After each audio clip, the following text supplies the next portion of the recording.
আপনারা টাইটানিক জাহাজের নাম শুনেছেন? টাইটানিকেরও 8 গুণ 10 গুণ বড়। সুবহানাল্লাহ কইবেন না?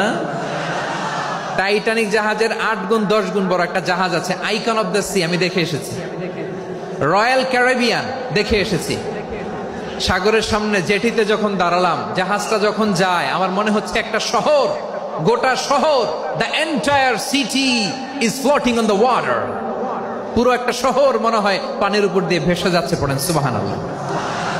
এই যে আইকন অফ দ্য সি, এই ক্রুজ, এই জাহাজটা, এটার ভিতরে স্টেডিয়াম আছে। কিসের ভিতরে স্টেডিয়াম? কথা বুঝে নাই বোধহয়। স্টেডিয়াম কিসের ভিতর? সুইমিং পুল আছে, শপিং মল আছে, রেস্টুরেন্ট আছে, ক্লাব আছে, 3000 4000 রুম বিশিষ্ট, কক্ষ বিশিষ্ট হোটেল আছে। এই সবগুলোর নিয়ে এগুলো চলে সাগরের এই দোলার মধ্যে, জলোচ্ছ্বাসের মধ্যে। এই সাগরের ভেতরে এই জাহাজগুলোর ভাষায় রাখছে কে?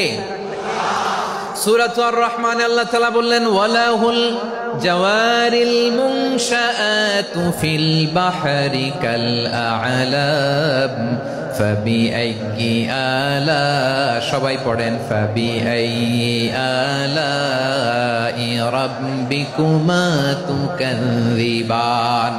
পাহাড় সম বড় বড় জাহাজগুলো মাল বোঝাই করে সাগরের মধ্যে ভেসে বেড়ায়। এগুলো দিয়ে মালামাল বহন করা যায়, মানুষরা এক দেশ থেকে আরেক দেশে যায়। এই জাহাজগুলোর সাগরের ভেতরে ভাসায় রাখলো কে?